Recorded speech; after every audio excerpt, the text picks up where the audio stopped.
We are back on the bottom line with more Darrell Steed of Smartwolf Consulting. We've talked service, we've talked inventory. Now it's time to talk marketing. And this is going to be a hot topic. If your ad budget feels bloated and your sales don't show it, you're not alone. Darrell helps dealerships cut waste and get smarter about where their dollar goes. So today, this segment is a pretty important one. So I kind of want to frame a problem here before we introduce Darrell again. You know, a lot of dealerships across the country, and I know this to be true. The problem that they're facing is the marketing budget feels really, really fat. It's a really heavy expense, but it often feels like they're spending more but selling less. So, Darrell, welcome to the show. Glad to keep you on here. I want to dig into this. Yeah, this one's a big one. Ad spend, media spend, whatever people want to put it, marketing dollars. Again, we go back to the NADA, and how they teach a statement and what the premise of running the dealership since the 1960s. And unfortunately, this isn't your daddy's dealership anymore, and it's just a different animal. And marketing has to be understood of what's your cost per acquisition, what's your cost per sale. These are all metrics we're going to track.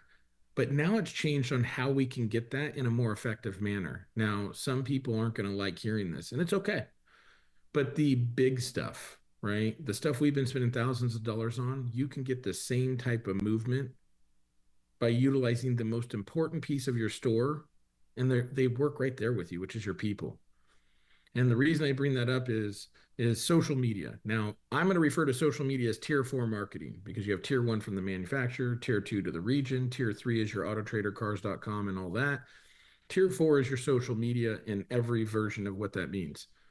Your people work for you, and their individual brand is what people connect with. Why doesn't that reflect with your store? They can post, they can do ads, they can do all kinds of things, and they're free. Yes, you can spend money as you get up, but you have to develop a social media strategy before you pay to get us one, right? The second part of this is when you think about social media, it's kind of like the new SEO, search engine optimization. We have for years got SEM, and SEM is effective. No one's going to take that away. But to get your own territory, to go against like companies like CarMax or AutoNation, like these big boys that spend thousands of dollars to own that space, you're constantly having to spend that money. So you do SEO, you start doing blogs and posts, and you start building your website, and you do these are all great. Why aren't you using your people to have 100 people in your store or 60 people in your store creating SEO for you? And why aren't you encouraging your people to do this because it creates their own brand so that in the event they went somewhere else, you helped them get there, right? Be the person people want to work with and empowers their people. And that's where I think we can really start a conversation of marketing is how many people are doing this and then how many people are still relying on the $50,000 a month to mailers or TV or radio, those type of things. Yeah, I feel like what you just said there deserves some applause because that's such an intelligent strategy that I have yet to hear another person bring up. I've utilized it in different businesses, different service-based businesses, pressure washing, vinyl printing. There's so much opportunity there to have the team be a part of that free media exposure. Oh my goodness. Especially when you create an atmosphere where everyone feels valued, heard, and a part of the overall goals and objectives.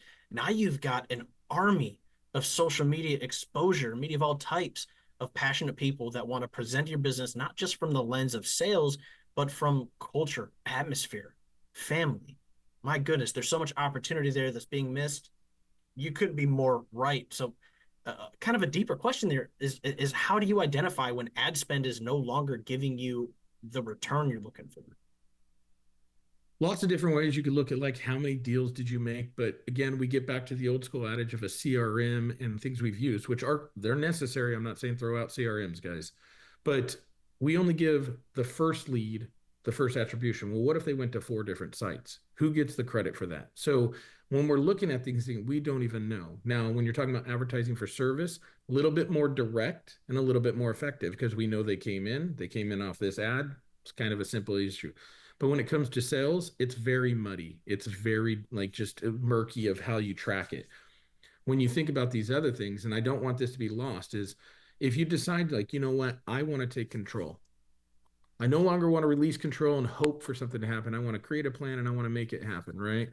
Is you have to do training because you can't just let someone with a phone and social media go crazy on your dealership, because we also need to make sure they're saying things that are professional, that we don't just unleash hell's fury on us, right? So there's companies like Social Grenade, which I've partnered with Street Smarts. There's other influencers out there that'll help you. Like if anyone's following it, Goat for Real, which is on TikTok and everything else, he sits there and talks about human issues, right? Like that people deal with, and shows consumers how to like go about dealing with the dealerships, and then shows the dealerships how to then two-way communication that in social media and drive your own traffic. Can you imagine you're on social media, and let's just say Facebook is the, it's a big one that people know, and you start doing ads and then you do personal stuff, so they need to know you as a person. You can't just be serving up, here's a car, here's a car, here's a car, and you're going like this, everything I see from you is a car. You need to blend it, and that's where the training comes in from like companies like I spoke about. But then all of a sudden you get a lead to your own personal messenger, and they say they're coming in. What do you think the likelihood is of that, of them coming in and transacting? Is it higher or lower than what you're paying to get in there? They saw everything. They like you. They love you. They trust you. They're coming in, barring budget, they're going to transact. And that costs you time, but no money. So, yeah, time is worth something. I'm not going to sit there and say time isn't. But if they're at work, what are they doing with their time? Now, the caveat to this where people struggle with this is, do they actually like working for you? Because if they don't like working for you, they probably aren't going to want to be really advantageous about pumping up the where they work and everything else. And I talk to people all the time and say, "What do you do?" And they say, "Yeah, I work at this dealership." And they're like quiet about it. And I'm like, "Man, you need to tell people what you do." And they're like, "Yeah, I don't want to do that. I don't want it on social." You need to also look at that as advertising, because if you're spending all these advertising dollars and driving traffic in, what does that culture look like? And are your people proud, excited, pumped up, and screaming it from the rooftops of where they work because you take care of them? So there is a disconnect that we also have to fix in that as well. 100%. A very firm belief of mine is the business doesn't make the people make the business. If you give people a goal, an objective, a purpose to buy into, it goes from a job to a career. Give them something to be proud of. Give them something to that they feel is bigger than themselves, and now you've got those people that want to present, right? And you hit something Sure. so important. You don't just want to turn them loose on, let's load social media with all this different stuff. A few things to consider, like you said, training. There's got to be a little bit of training there to prepare them so you're not having a negative effect in the same way, where it could be very positive, it could also be very, very negative if there's not the proper training involved. But at the same time, something I can see where businesses might get a little concerned if their employees are using their social media to also promote the business is, how do we keep them away from spending all this time on their phone and just masquerading as we're doing this content? For me, it would be simple. You can see if posts are being made and kind of a generalization of how much time it takes. But something that's really important, and I've got to ask this, what's the first place most dealerships should look to tighten their marketing? Me personally, I would say the first place you want to do is third party advertising. Not saying it doesn't work, but because there's some stores that they've done it, they've got it locked down, they've done it well. But there's a lot of them that go like this. Okay, we're going to give it a try, but then they don't have the process in place to make sure it happens, right? Or they don't have the strategy in place to ensure they sell these cars, right? They drive the traffic in, and then like, okay, now what do we do? So I always say third party is something you want to look at because there are some strategic things you can do, and then there's some things that are ancillary but you might want to do, but maybe you're not ready for. The second place I would immediately look at is when you're doing SEM, what is your strategy with your SEO to do this? If this is where our SEM is now, and this is where our SEO is, within 2 years or 3 years, it should get to this. But if we're only going to stay here, this is a bad spin because you're never pushing this up. So you really need to understand what your plan is to reduce and get more effective results.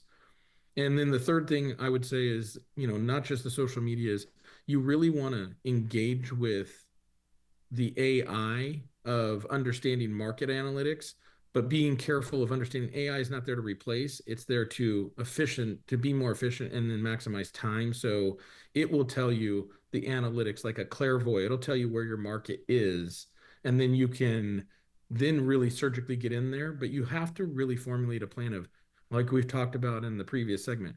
Once you know it and you have the information, you've got to measure it and then execute it. You can't just say, well, great, we spent $50,000. We have, and now what? Right? Like if you're going to make the investment, you have to have the follow through behind it.